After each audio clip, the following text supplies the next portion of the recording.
In the waning days of 2024, President-elect Donald Trump reignited discussions about U.S. territorial expansion, specifically targeting Canada and Greenland. These declarations, made through his social media platform, Truth Social, and during press conferences at his Mar-a-Lago estate, have stirred international discourse and raised questions about the motivations behind such ambitions. Trump's fascination with Greenland isn't new. During his first term, he floated the idea of purchasing the island, citing its strategic importance and abundant natural resources. In December 2024, he reiterated this interest, stating, "The United States of America feels that the ownership and control of Greenland is an absolute necessity." Greenland, the world's largest island, is rich in rare earth minerals and occupies a pivotal location in the Arctic. Its vast ice-covered expanse is home to the Thule Air Base, a critical component of the U.S. ballistic missile early warning system. By bringing Greenland under U.S. sovereignty, Trump envisions bolstering national security and gaining a strategic foothold in the Arctic, especially as melting ice opens new navigation routes and resource opportunities. The proposition of Canada as the 51st state. Perhaps more audacious is Trump's proposition to incorporate Canada into the United States. He suggested that if Canada became the 51st state, Canadians would benefit from significant tax reductions, business growth, and unparalleled military protection. He remarked, "If Canada was to become our 51st state, their taxes would be cut by more than 60%.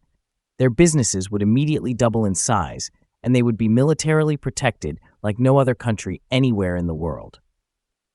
This proposal stems from Trump's perspective that the U.S. bears a disproportionate burden in defending Canada, given its relatively small military. He has pointed out that Canada relies heavily on U.S. military support, suggesting that integration would streamline defense responsibilities and economic policies. However, this notion challenges the deeply rooted national identity and sovereignty cherished by Canadians. Economic and strategic motivations. Trump's expansionist vision is underpinned by both economic and strategic considerations. Acquiring Greenland would grant the U.S. access to vast mineral resources, reducing dependence on external suppliers for critical materials. Moreover, as global warming accelerates, the Arctic region is becoming increasingly navigable, presenting new opportunities for trade routes and resource exploration.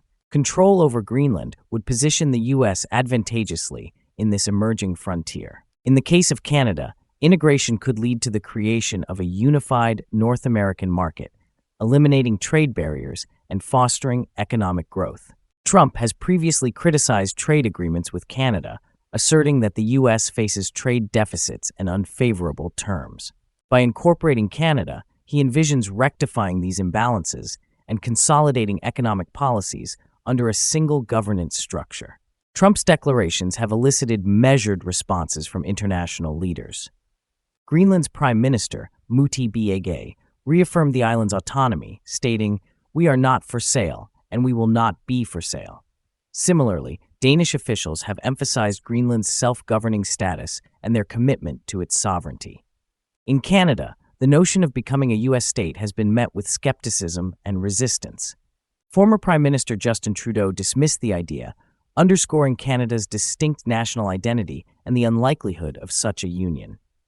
The proposal challenges the historical and cultural fabric of Canada, a nation that prides itself on its independence and unique heritage. The appeal of the Panama Canal. Donald Trump has never been one to shy away from bold ideas. His ambitions often blend business, strategy, and power.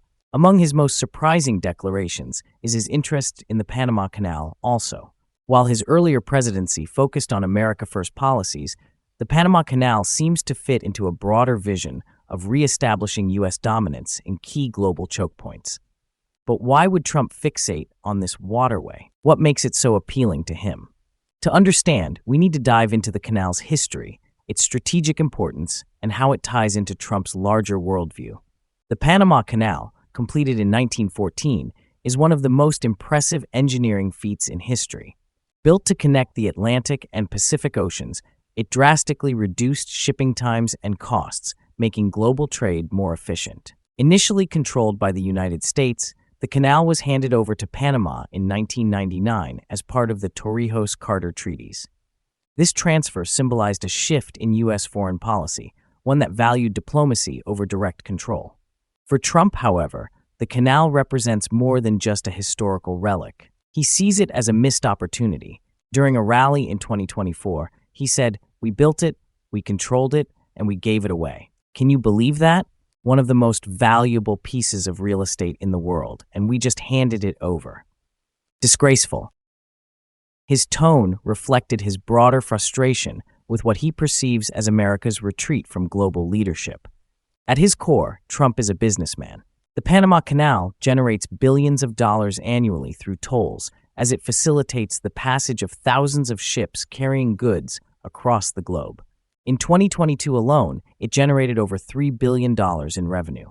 For Trump, this isn't just a waterway, it's a profit-making machine. Trump's track record shows his ability to identify lucrative assets and turn them into revenue streams. Whether skyscrapers or golf courses, he's always been drawn to investments with high returns. The canal, in his view, is an underutilized asset that could be better managed under U.S. oversight. Imagine if America ran it again, he suggested during a town hall meeting. We'd make it bigger, better, and more profitable. That's what we do. His critics, however, argue that Trump's approach oversimplifies the complexities of international agreements and the sovereignty of nations like Panama. Yet Trump has always been someone who sees obstacles as opportunities, believing that negotiation and deal-making can solve almost anything.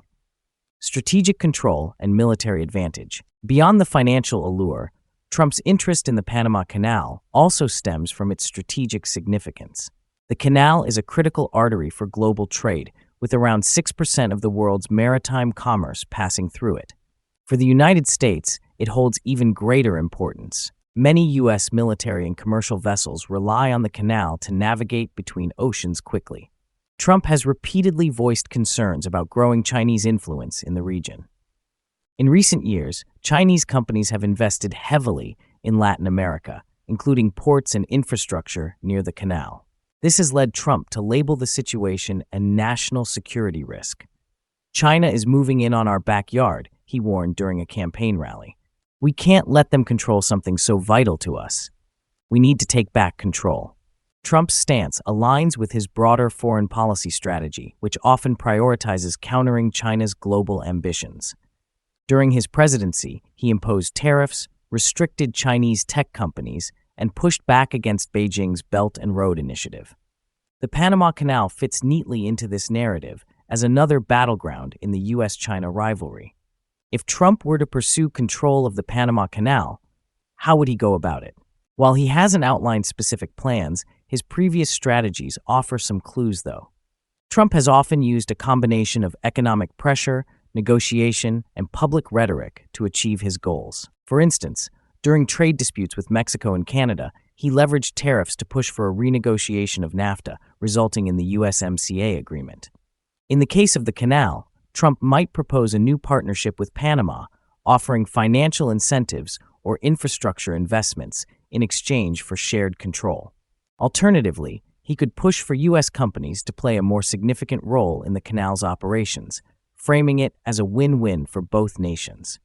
However, such plans would undoubtedly face resistance. Panamanian leaders have been vocal about their commitment to sovereignty, and any perceived attempt to undermine that would likely spark backlash. Yet, Trump's ability to navigate controversial proposals, as seen in his dealings with North Korea and the Middle East, suggests he wouldn't shy away from the challenge.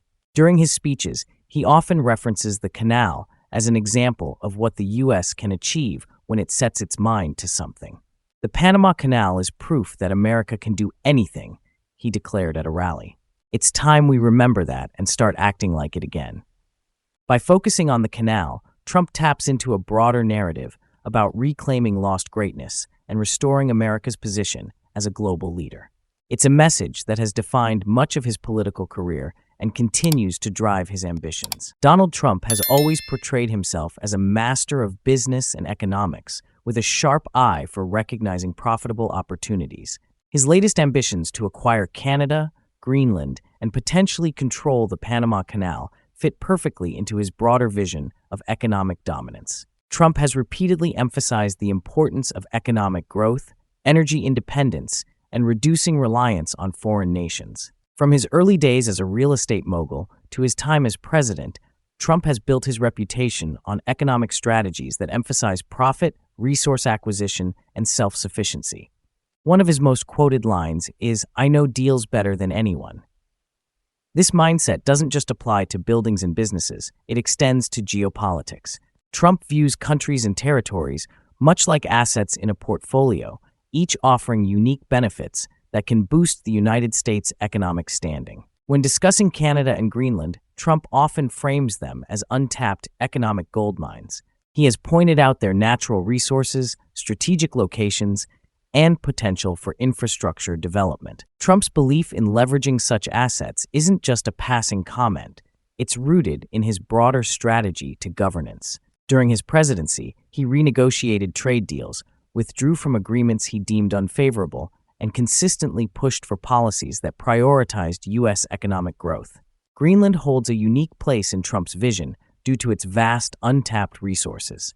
The island is home to some of the world's largest reserves of rare earth minerals, including uranium, zinc, and neodymium, materials critical for manufacturing electronics, renewable energy technologies, and military equipment.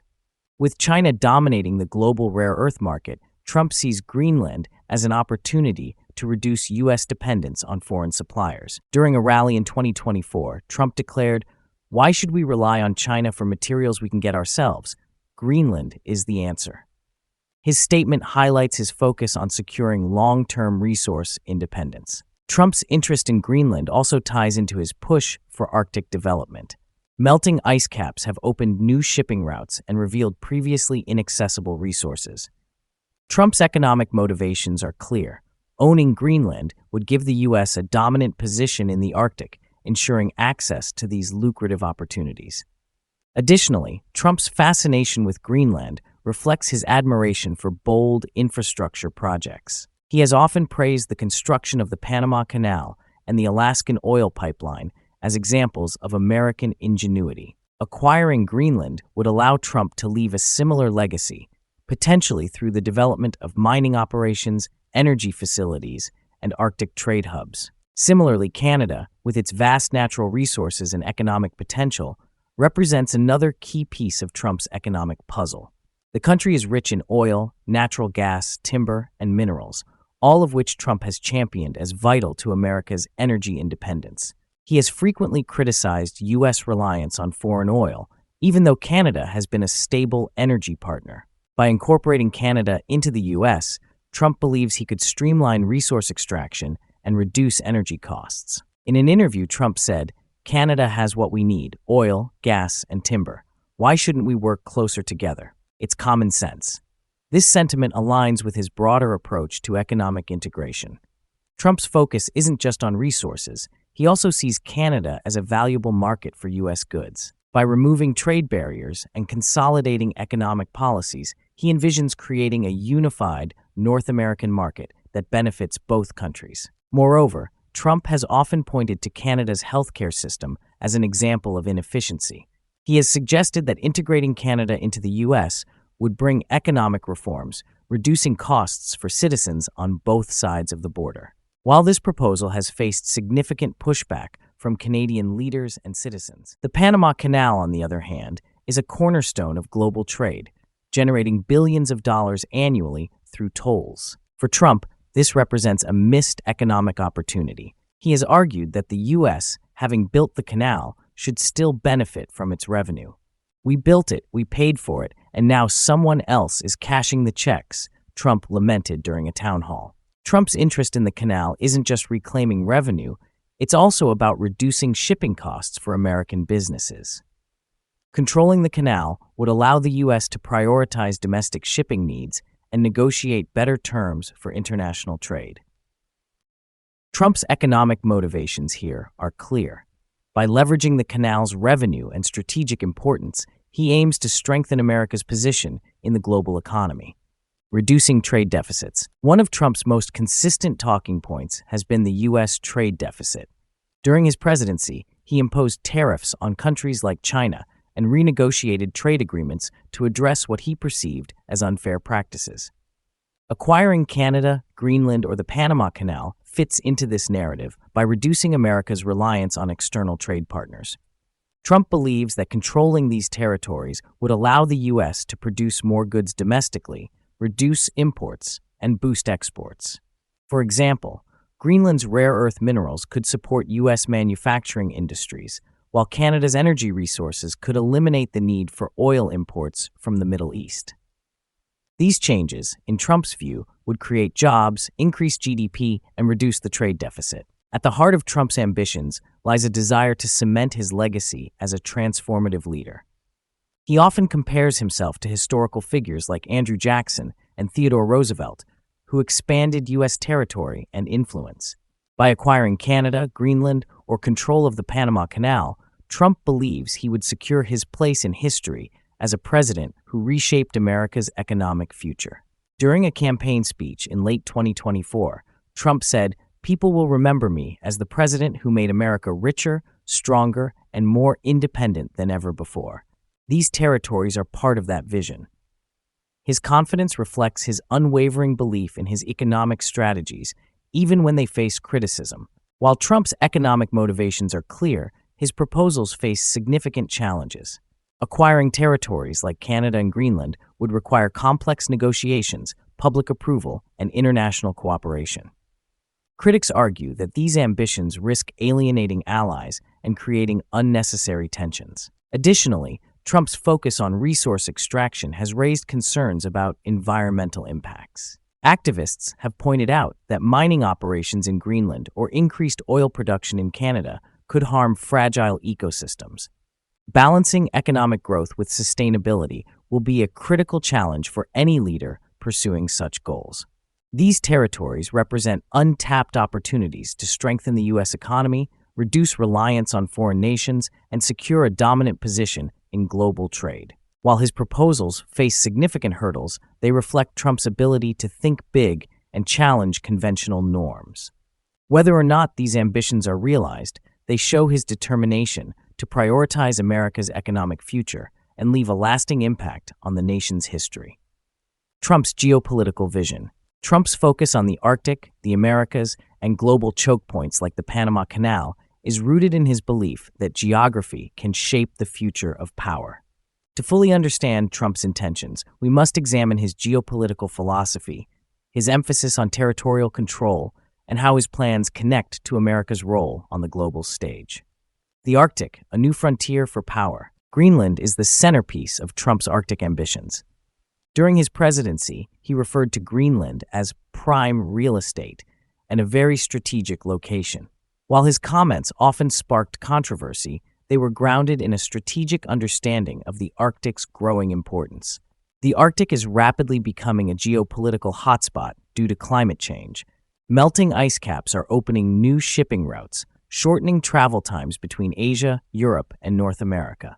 This has made the region a key battleground for global influence. Russia, China, and the United States are all vying for control over Arctic waters, resources, and trade routes. Trump's interest in Greenland aligns with America's strategy to counter Russian and Chinese expansion in the region. Trump's Arctic strategy isn't just about competing with rivals, it's also about securing America's future. The region is estimated to hold 13% of the world's undiscovered oil and 30% of its natural gas. For Trump, these resources represent an opportunity to achieve energy independence and reduce reliance on foreign suppliers. Canada's role in Trump's vision. While Greenland is key to Arctic strategy, Canada is central to Trump's vision for North American dominance. Canada's northern territories border the Arctic Ocean, making the country an essential player in the region's future. Trump has often praised Canada's natural beauty and resources, but has also criticized its government for not fully leveraging its Arctic potential. In his speech, Trump remarked, "Canada has the resources, the location, and the potential to lead in the Arctic, but they're not doing enough. Imagine what we could do together." This statement highlights Trump's belief that the U.S. and Canada should collaborate or even integrate to maximize their Arctic influence. Trump's vision for Canada isn't limited to the Arctic. He also sees the country as a vital partner in securing America's northern border and strengthening continental unity. During his presidency, he frequently called for stricter border controls and better cooperation with Canada on security issues. By incorporating Canada into his geopolitical plans, Trump aims to create a unified North American bloc capable of competing with global powers like China and the European Union. The Panama Canal, a strategic choke point. While the Arctic represents the future, the Panama Canal symbolizes the enduring importance of strategic choke points. The canal connects the Atlantic and Pacific Oceans, making it one of the most critical waterways in global trade. Trump has often criticized previous administrations for allowing the canal to slip out of U.S. control. "We built it, we paid for it, and we gave it away," he said during a rally. His frustration reflects his broader belief that America should control the infrastructure it relies on. Trump's interest in the canal aligns with his emphasis on securing critical supply chains and reducing vulnerabilities. Beyond trade, the Panama Canal has significant military importance. U.S. naval forces rely on the canal to move quickly between oceans, allowing them to respond to threats around the world. Trump has repeatedly highlighted this point, arguing that controlling the canal would enhance America's ability to project power globally. "If we control the canal, we control the oceans," he once declared, redefining America's global ambitions. As a figure who thrives on bold moves and unprecedented decisions, Trump has consistently challenged traditional views on America's role in the world. His enduring legacy is rooted in his ability to redefine the narrative of American power and influence, using his unique style of leadership to push boundaries and reimagine global ambitions. Whether through his pursuit of Greenland, his comments about Canada, or his interest in the Panama Canal, Trump's actions reflect a broader philosophy about what America should strive for in the 21st century. At the heart of Trump's legacy is his willingness to make bold, unconventional decisions. This is a man who built a career on taking risks, from his real estate ventures to his presidency. For Trump, success comes from thinking big and ignoring critics. Trump's boldness wasn't limited to territorial ambitions. Throughout his presidency, he took a hardline stance on trade, security, and alliances. His America First doctrine emphasized putting U.S. interests above all else, even if it meant upsetting long-standing allies. While critics argued that this approach damaged relationships, Trump saw it as a necessary recalibration. "We've been taken advantage of for too long," he said during a 2020 rally. "It's time to stand up for ourselves." Trump's emphasis on economic strength also extended to his geopolitical ambitions. In his view, controlling resources and trade routes is essential for maintaining global dominance. This belief drove his interest in the Panama Canal, a vital artery for international commerce. By focusing on economic leverage, Trump aimed to position the U.S. as a self-reliant superpower. His vision was one where America could dictate terms on the global stage, free from dependence on foreign nations. This approach resonated with his supporters, who saw it as a return to the principles of American exceptionalism. Trump's legacy is also defined by his ability to challenge the status quo. In many ways, he acted as a disruptor, forcing the world to reevaluate assumptions about American leadership. This was evident in his approach to NATO, where he repeatedly called on member countries to increase their defense spending. While his comments were controversial, they sparked a broader conversation about the alliance's future and the responsibilities of its members. Trump's willingness to challenge norms extended to his interactions with global leaders. He often bypassed traditional diplomatic channels, preferring direct communication and high-profile summits. His meetings with North Korean leader Kim Jong-un, for instance, were unprecedented and broke decades of diplomatic protocol. The role of media and public perception. No discussion of Trump's legacy would be complete without examining the role of media and public perception. Throughout his career, Trump has been a master of shaping narratives. Whether through his speeches, rallies, or social media presence, he has consistently used communication as a tool to connect with his base and advance his agenda. Trump's interest in Greenland, for example, was initially dismissed as a joke by many media outlets. However, his persistent focus on the topic forced a serious discussion about the strategic importance of the Arctic. Similarly, his comments about Canada and the Panama Canal sparked debates about America's role in the Western Hemisphere. Trump's ability to dominate headlines is both a strength and a weakness. On one hand, it ensures that his ideas remain part of the public discourse. On the other hand, it often overshadows the substance of his policies. Critics argue that Trump's reliance on spectacle undermines his credibility, while supporters see it as a necessary tactic in an era of media saturation. A legacy of controversy. Perhaps the most defining aspect of Trump's legacy is its polarizing nature. Few leaders in modern history have elicited such strong reactions from both supporters and detractors. For every person who praises Trump's vision and boldness, there is another who criticizes his approach as reckless and divisive.